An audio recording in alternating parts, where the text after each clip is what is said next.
लोग कहते हैं आ बैल मुझे मार, लेकिन ये जो शख्स है, इस शख्स का नाम है ट्रेविस किंग। इसने कहा है आ सन की बैल मुझे मार। कुछ ऐसा ही कर दिया है इसने। अमेरिका का सैनिक है, नॉर्थ कोरिया भाग गया और नॉर्थ कोरिया में पकड़ा गया है, जिसके बाद यूएन एड़ी चोटी का दम लगा रहा है कि कैसे इसे बचाया जाए। जानेंगे क्या है मामला। तो वहीं दूसरी तरफ इजराइल और भारत बना रहे हैं क्या S-400, और इजराइल ने ऐसा क्या दिया है भारत को जो पहाड़ी इलाकों में भारत की जीत पक्की करेगा। जानेंगे जियोपॉलिटिक्स में क्या कुछ चल रहा है। आइए जानते हैं इन खबरों को विस्तार से। 1950 से 1953 का समय अमेरिका और नॉर्थ कोरिया के बीच लड़ाई हुई, जंग हुआ और उसके बाद से संबंध अच्छे नहीं रहे। अमेरिका ने नॉर्थ कोरिया पर कई तरह के पाबंदियां लगा दी। ऐसे में अगर कोई अमेरिकी सैनिक बॉर्डर पार करके नॉर्थ कोरिया चला गया तो इसका मतलब है कि बहुत बड़ी टेंशन। लेकिन आपको बता दें,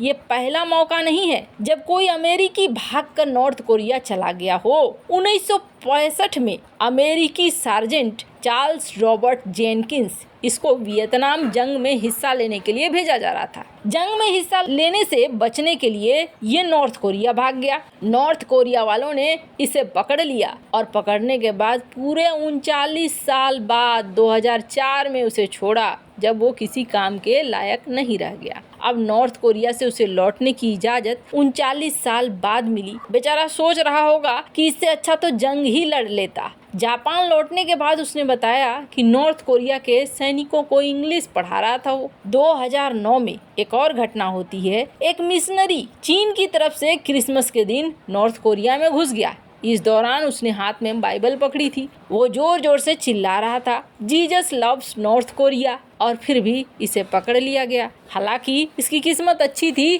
43 दिन बाद इसको छोड़ दिया गया। 2013 में यूनिवर्सिटी ऑफ वर्जीनिया की एक छात्रा ये नॉर्थ कोरिया चली गई। वहां पर उसके ऊपर आरोप लगा कि उसने एक पोस्टर चुराया। 15 साल की सजा हो गई। हालांकि 2017 में 17 महीने की जेल के बाद उसे छुड़ा लिया गया और अमेरिका लौटने के कुछ ही दिनों बाद उसकी मौत हो गई। ये सारे एग्जाम्पल हैं अमेरिकियों के जो नॉर्थ कोरिया जाते हैं और उसके बाद उनके साथ क्या क्या होता है। अब एक बार फिर अमेरिका का एक और सैनिक साउथ कोरिया से बॉर्डर पार करके नॉर्थ कोरिया में घुस गया और पहली बार तानाशाह किम के देश की तरफ से प्रतिक्रिया आई और नॉर्थ कोरिया ने माना कि हाँ, ये लड़का हमारे पास है, लेकिन हम तुम्हें और जानकारी नहीं देंगे। अब यूएन यहाँ पर चक्कर काट रहा है कि किसी तरीके से उसे निकाला जा सके नॉर्थ कोरिया से। वैसे ट्रेविस किंग पर आरोप लगे हैं कि इसका व्यवहार वगैरह बढ़िया नहीं है, इसलिए इसे वैसे भी वापस किया जाना था,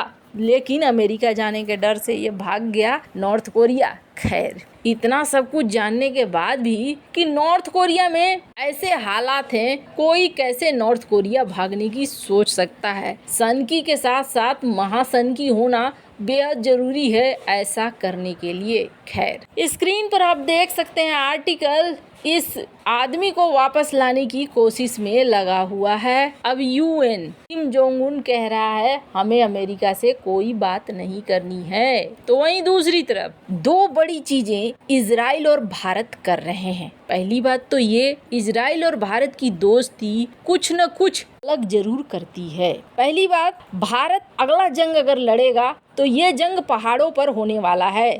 भारत पहाड़ों पर जंग लड़ने के लिए पूरी तरीके से तैयार रहना चाहता है। पहाड़ों पर भारत जंग लड़ने के लिए किस हद तक तैयार रहना चाहता है, इसका नमूना हमने हाल के दिनों में देखा। तेजस विमान में इस तरीके की मिसाइलें लगाई जा रही है, फ्रांस से मदद भी ली जा रही है, जो पहाड़ी इलाकों में बिल्कुल सही ढंग से काम करे। तो पहाड़ी इलाका मेन टारगेट है। हमने देखा इजराइल की एक मिसाइल बहुत अच्छा काम की और उस मिसाइल का नाम है NLOS। इजराइल की ये मिसाइल दुनिया भर के कई युद्धों में अपनी ताकत दिखा चुकी है। इसे स्पाइक मिसाइल भी कहा जाता है। स्पाइक मिसाइल ने लेबनान युद्ध, इराक युद्ध, अफगानिस्तान युद्ध, इजराइल गाजा संघर्ष 2020 नागोर्नो काराबाख संघर्ष में बेहद खास भूमिका निभाई। मिसाइल को 1970 के दशक में डिजाइन किया गया था और 1981 से ही सेना में शामिल किया गया। इस समय इस मिसाइल की चौथी जनरेशन को इजराइल अपनी सेना में इस्तेमाल कर रहा है। ये एक बेहद ही हवा से दागी गई सटीक निशाने लगाने वाली मिसाइल है। कम दूरी पर रहकर भी दुश्मन की सेना को नुकसान पहुंचाने में सक्षम है। पिछले 2 सालों में चीन से बड़ी तनातनी के बीच भारतीय सेना और वायुसेना तेजी से अपने हथियारों के जखीरे को बढ़ा रही है और इसमें विदेशी और देश में बने हथियारों को इकट्ठा किया जा रहा है। फिलहाल सरकार ने NLOS मिसाइलों को ऑर्डर किया है इजराइल को, एक लिमिटेड संख्या में ही, लेकिन भारत इसे मेक इन इंडिया कार्यक्रम के तहत बड़ी संख्या में भारत में बनाएगा। खैर, ये कहाँ फिट होगा? तो ये फिट होगा Mi-17 V5 हेलीकॉप्टर में। 30 किलोमीटर की दूरी तक अपने टारगेट को ये हिट कर सकता है। इन सारी चीज़ों की ज़रूरत तब हमें ज़्यादा महसूस हुई 2 साल पहले भारत ने इन मिसाइलों पर दिलचस्पी जाहिर की थी, जब चीन ने ईस्टर्न लद्दाख सेक्टर में LAC के करीब बड़ी संख्या में टैंक और दूसरे लड़ाकू विमान तैनात कर दिए थे। वैसे आपको बता दें, एक पक्ष तो हम ये देख रहे हैं कि चाइना के खिलाफ मिसाइलों को लेकर भारत की मदद कर रहा है इजराइल, तो वहीं इजराइल भारत की दूसरी सबसे बड़ी मदद कर रहा है। पहले ही भारत के साथ मिलकर इजराइल ने एक मिसाइल डिफेंस सिस्टम बनाया, MRSM बनाया, जिसकी रेंज है 70 किलोमीटर। लेकिन अब भारत एक long range air defence system बनाना चाह रहा है, जो है LRSAM। इसे डेवलप करने की तैयारी में लगा हुआ है ताकि दुश्मन के ड्रोन और लड़ाकू विमानों को हवा में निशाना बना सके। वैसे आपको बता दें, इस तरह की टेक्नोलॉजी क्षमता दुनिया के कुछ खास देशों के पास ही है। इस मिसाइल सिस्टम में जमीन से हवा में मार करने वाली 3 लेयर होगी मिसाइलों की, जिसमें अलग अलग रेंज तक टारगेट हिट किया जा सकेगा। अधिकतम रेंज है 400 किलोमीटर। देश में रूस जैसा मिसाइल डिफेंस सिस्टम बनाने की तैयारी चल रही है। भारत लंबी दूरी तक जमीन से हवा में मार करने वाले रूस के S-400 जैसा डिफेंस सिस्टम बनाने की तैयारी में है। ये 400 किलोमीटर तक दुश्मन के एयरक्राफ्ट को मार गिराने में सक्षम होगा। इसे LRSM यानी कि long range surface to air missile नाम दिया गया है। वैसे आपको बता दें, ANI का ये कहना है कि 3 लेयर वाले इस मिसाइल सिस्टम को बनाने का प्रस्ताव मिनिस्ट्री के पास है और इसे जल्द ही मंजूरी दी जा सकती है।